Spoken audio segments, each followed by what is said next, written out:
వెళ్ళిపోతున్నారు. సో తస్మాత్ జాగ్రత్త. ఇదే మాట బీజేపీ అగ్రనేతలు అందరి దగ్గర నుంచి వినిపిస్తోంది. ఇప్పుడు బీఆర్ఎస్ కూడా దాన్ని తీసుకుంది అనుకోండి. ఏంటి ఒకసారి క్లారిటీ ప్లీజ్. అంటే ఇద్దరు కలిసే తీసుకుంటారు కదా, ఎప్పుడైనా అన్నదమ్ములు ఎప్పుడు ఒకటే బాట మీద ఉంటారు కదా.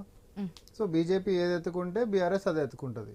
అండ్ బీఆర్ఎస్ నేత కేసీఆర్ గారు ఏది ఎత్తుకుంటే బీజేపీ అదే కార్యక్రమాలు చేస్తుంది. మీరు ఎప్పుడైనా తీసుకోండి, కరెంటు పోతలేదని ఫస్ట్ ఒకరు అంటారు, వాళ్ళ తోక పట్టుకొని ఇంకోళ్ళు పోతారు. నీళ్ళు వస్తలేవని బీఆర్ఎస్ నేత కేసీఆర్ గారు అంటారు, తర్వాత వీళ్ళ తోక పట్టుకొని బీజేపీ పోతుంది. జనరేటర్ మీద ప్రెస్ మీట్ పెట్టి జనరేటర్ బంద్ అయితే చూసిరా కరెంట్ పోయిందని లైవ్ ఏదో డిమాన్స్ట్రేట్ చేసే ప్రయత్నం చేసిండు. ఇమీడియట్ గా ముఖ్యమంత్రి గారు విచారణ చెప్పగానే అసలు ఆడ పవర్ కనెక్షన్ లేదు, జనరేటర్ మీద నడిపించి బంద్ చేయించారు అనేది వచ్చింది. ఇట్లాంటి చీప్ టాక్టిక్స్ చేసినందుకే 10 సంవత్సరాలు మీరు ఆర్థికంగా ఉంటున్నటువంటి అన్ని నష్టాలని ఇవన్నిటిని సపరేట్ చేసి చూపించినందుకే ప్రజలు మీకు కర్రు కాల్చి బాధ పెట్టిండ్రు. మీరు ప్రజల నెత్తి మీద టోపీ పెట్టిండ్రు, ప్రజలు మీకు కర్రు కాల్చి బాధ పెట్టిండ్రు. సో పద్ధతి ఇంకా మారకుండా అవే అబద్ధాలు, అదే కథ, అదే నైజం పోతే అదే రిజల్ట్ వస్తుంది. ఏమండి ఇంతమంది మాట్లాడినరు, అసెంబ్లీ ఎన్నికల కంటే ముంగట కూడా ఇదే మాట్లాడారు కదా. ఏ ఒక్కరన్నా కాంగ్రెస్ పార్టీ వస్తుంది అని అన్నారా? లేదు, హంగ్ వస్తుంది, ఇక బీజేపీ వస్తుంది, బరాబర్ వస్తుంది. ఎందుకంటే డబుల్ ఇంజన్ అనేది దేశమంతా చూస్తారు. నరేంద్ర మోడీ గారి యొక్క పరిపాలన చూసిరు కదా అని అంటే మణిపూర్ని చూసిరా, మీకు దండం పెట్టిండ్రు. ఇంకొకసారి ఇసొంటిది వద్దు. తెలంగాణ ప్రజలు ఎప్పుడు శాంతి కోరుకుంటారు. కన్నపిల్లల్ని ఎవరైనా కూడా రోడ్ల మీద పెట్టి కొట్లాటలు తాకట్లాట్లకు పెట్టారు. ఇట్లా పుస్తల తాట్లు తెంపుకొని వస్తారని ఒకడు, తర్వాత మీ రిజర్వేషన్లు గుంజుకుంటారని ఒకరు, తర్వాత ముస్లింల రిజర్వేషన్ గుంజుకుంటాం మనము మీకు అందరికి ఇస్తాము అని అంటే ఎవరన్నా ఎవరి హక్కులన్నా మీది నేను గుంజుకుంటా అనంటే ఎవరైనాటటువంటి అంటే విష ప్రచారాలు చేసి గొడవలు పెట్టేటటువంటి తత్వాన్ని తెలంగాణ బీజేపీకి ఆక్సిజన్ ఏంటిది అని అంటే ప్రజల్ని డివైడ్ చేయాలి, కమ్యూనల్ పోలరైజేషన్ క్రియేట్ చేయాలి, తాక్లాటలు పెట్టాలి, తద్వారా క్షేత్రస్థాయిలో ఉంటున్నటువంటి ప్రజలు కొట్టుక సావాలి, దాని పబ్బం గడుపుతూ అధికారంలో వీళ్ళు చెలామని కావాలి. ఇదే కదా దేశం అంతటా జరుగుతుంది ఈరోజు. అభివృద్ధి అని మనం అడిగినామండి. ఆశ గారు నేను ఛాన్స్ సేపు మాట్లాడినా, నాకు ఇప్పుడు ఫస్ట్ అవకాశం ఇస్తే నేను రేషన్ కార్డులు మాట్లాడినా, అంగన్వాడీ కేంద్రాలు ఇంకా నేను మర్చిపోయినా. 10 సంవత్సరాలు ఒక అంగన్వాడీ కేంద్రం కూడా ఏడ ఓపెన్ చేయలే. సో సంక్షేమాలకు సంబంధించి జవాబులు లేవు. తెలంగాణకు మీరు చేసినటువంటి అభివృద్ధి ఏమైనా ఉందా అని అంటే జవాబులు లేవు. తర్వాత 300 పేజీలు సొంతంగా రాసుకున్నటువంటి పుస్తకాలను తీసుకొచ్చి చూపిస్తారు కదా. ప్రజలు రాసినటువంటి ఒక పేజీ చూపెట్టండి అని మేము అడుగుతున్నాము. మీరు స్వయంగా రాసుకొని 300 కాకపోతే 3000 కూడా రాసుకుంటారు. రెడ్డి గత కొంతకాలం నుంచి అది చెప్తున్నారు. అంటే ఈ గవర్నమెంట్ ఫామ్ అయిన తర్వాత అసలు వాళ్ళ దాంట్లో అసెంబ్లీ ఎలక్షన్స్ ముందే అసలు ఎంత కాంట్రడిక్టరీ స్టేట్మెంట్స్ ఉంటాయంటే ఒక నిమిషంలో వాళ్ళే 2 రకాలుగా మాట్లాడతారు. లేదు మేము 9 లక్షలు 10 లక్షలు ఇచ్చినామని అన్నారు అనుకోండి, మేము తక్కువ ఎందుకు ఇస్తున్నాం, మీరు 100 రూపాయలు కడితే మేము 100 రూపాయలు ఇచ్చేసేస్తున్నాం అని చెప్పవచ్చు. అలా లెక్కల ప్రకారం మన కాడికి పోయిన పైసలకు వాళ్ళు చేసినటువంటి పెట్టినామనేటటువంటి పైసల లెక్కకు చూస్తే పైసకు పైస వచ్చినట్టే. కానీ లేదు మేమేం చేస్తలేమని వాళ్ళే అంటారు.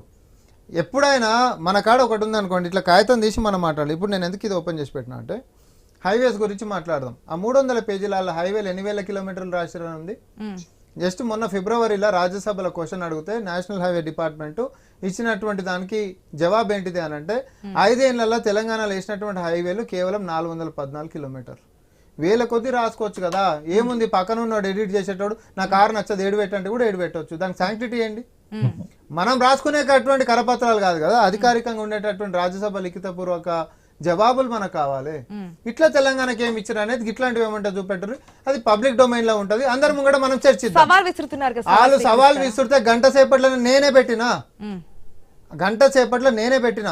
రండి ఏడుకు వస్తారో స్తూపం కాడికి రండి మనం మాట్లాడుకుందామని. ఎవరు వచ్చిండ్రు?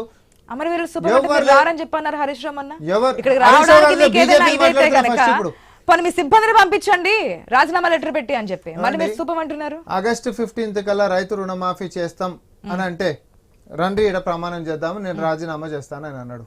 మేము అమరవీరుల స్తూపం కాడికి మేము పోయినాం. ఆడికి రాసుకొచ్చేటటువంటి పత్రం ఏం రాసుకొచ్చిండు మేము ముందే చెప్పినాం. రాజీనామాకి సంబంధించినటువంటి డ్రాఫ్ట్ ఒక ఫార్మాట్ ఉంటది, ఆ ఫార్మాట్ లోనే రా. నువ్వు రుణమాఫీ అన్నావు, రుణమాఫీ చేసే సిద్దిపేట బై ఎలక్షన్ వస్తుంది, నువ్వు రా అని అన్నాం. మొత్తం మా మేనిఫెస్టో అంతా రాసిండిగా. ఇవన్నీ కూడా ఆగస్టు 15 కల్లా చేయాల్సిందే.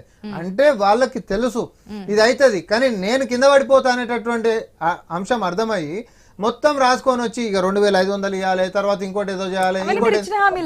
ఆగస్ట్ 15 వరకు మేము కన్ఫైన్ అయినటువంటివి, మేము ఇచ్చినటువంటి హామీలు.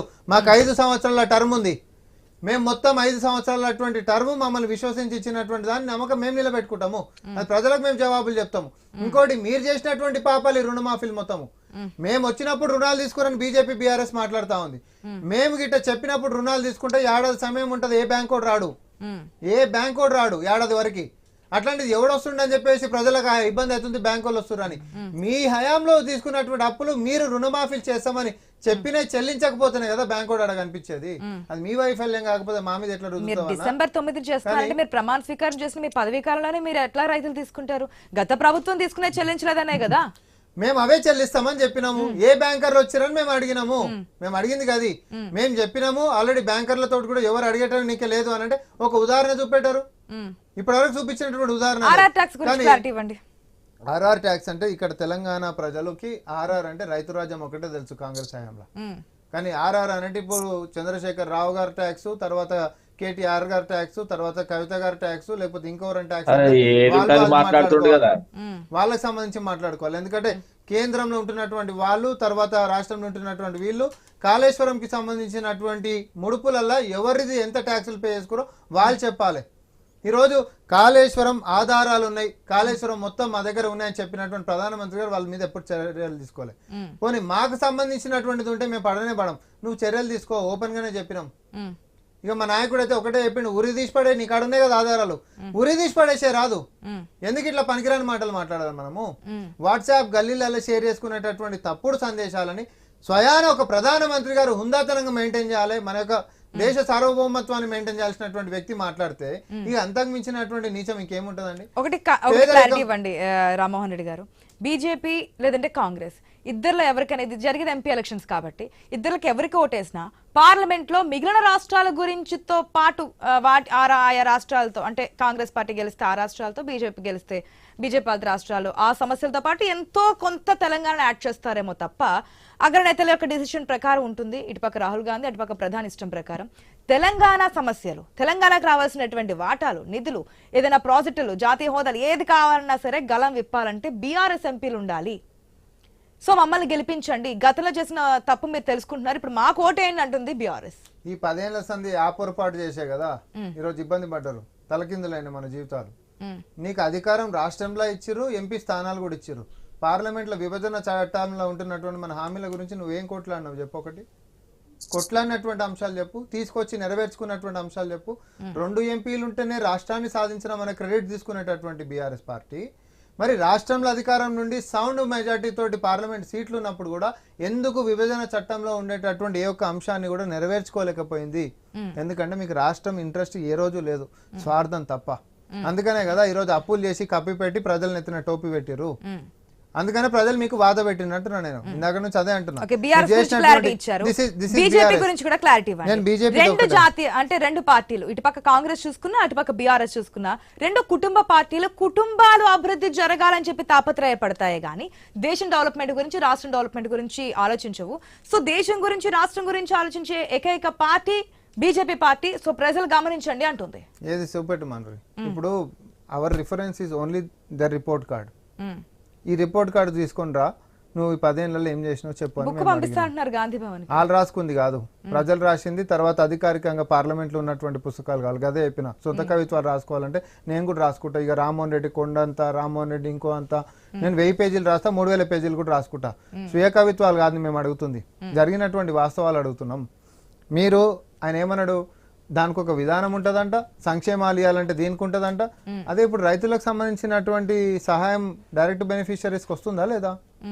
మరి అదే లబ్ధిదారులు ఇల్లు లేనటువంటి వాళ్ళని ఐడెంటిఫై చేసి వాళ్ళ అకౌంట్లకి క్రెడిట్ చేసి ఇల్లు కట్టించుకునేటటువంటి వ్యవస్థ పెట్టుకునే అంశం ఉన్నా ఎందుకు చేయలేదు బీజేపీ చెప్పాలి. దానికేమైనా అడ్డం కట్టనా? ఇప్పుడు ఆల్రెడీ రికార్డ్స్ ఉన్నాయి, ఆల్రెడీ ఒక్క నిమిషం అన్న, ఆల్రెడీ ఉన్నాయి. పేదోళ్ళు ఎంతమంది ఉన్నారు?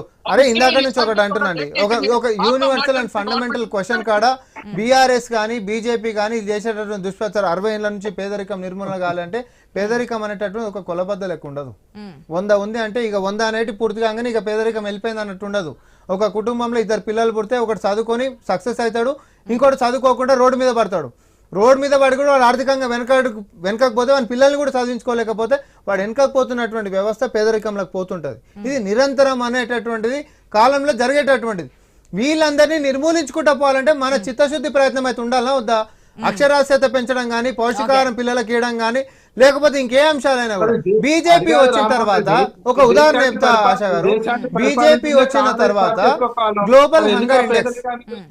గ్లోబల్ హంగర్ ఇండెక్స్ అంటే 5 సంవత్సరాల లోపు ఉంటున్నటువంటి పిల్లలని ప్రాణాలు కాపాడుకోవాలన్నటువంటి పరిస్థితులల్లా ఇవాళ భారతదేశం 111వ ర్యాంకు 126 దేశాలల్లా. అంతకంటే ముందు 52వ ర్యాంక్ ఉండే, ఈరోజు 111వ ర్యాంక్. అంటే సొంత పిల్లలకి దేశంలో పుట్టినటువంటి వాళ్ళకి ఆకలితో ఉంటున్నటువంటి వాళ్ళకి అన్నం పెట్టకుండా ప్రాణాలు తీస్తున్నటువంటి పరిస్థితికి ఈ సర్కార్ దేనికోసం వచ్చింది? నేను ఇందాకనే అన్నా, అన్నం పెట్టే చేతులు లేనప్పుడు కారణాలు లేకుండా మనం మాట్లాడతాం. తెలంగాణలో ఒకటి ఉంది ఈరోజు, అంతే. నేను మళ్ళా చెప్తున్నాం, ఒకటే లెక్క 14 పక్క. బీజేపీ చేసింది ఏం లేదు, చేయబోయేది కూడా ఏం లేదు. వాళ్ళు మొన్నటిదాకా కూడా మేనిఫెస్టోలో నెరవేరుస్తామని 2014 రాదు. మళ్ళా కూడా చెప్తున్నా, ఆన్ రికార్డ్ చెప్తున్నా, బీఆర్ఎస్ పార్టీకి తెలంగాణలో 17 సీట్లలో 1 సీటు కూడా రాదు. బీఆర్ఎస్ బీజేపీ కాంగ్రెస్ ఒకే మాట వాళ్ళ పరిస్థితి అదైపోయింది కదా, వాళ్ళ పరిస్థితి అదైంది కాబట్టి, ప్రజల్లో నమ్మకం లేదు కాబట్టి, ఇవి కేంద్ర ఎన్నికలు కాబట్టి, కాంగ్రెస్ కి బీజేపీకి జాతీయ పార్టీలు కాబట్టి వీళ్ళ ఉనికి లేదు కాబట్టి అంటున్నాము. ఎంత కేంద్రంలో జరిగే ఎంపీ ఎలక్షన్స్ అయినా ప్రాంతీయ పార్టీలు ఒక లైన్ యాడ్ చేస్తా. 2014, 2019 రెండిట్లలో కూడా 60 సంవత్సరాలు దాటినటువంటి రైతులకి పెన్షన్లు ఇస్తామని బీజేపీ మాట్లాడింది. 2022 స్వాతంత్ర దినోత్సవం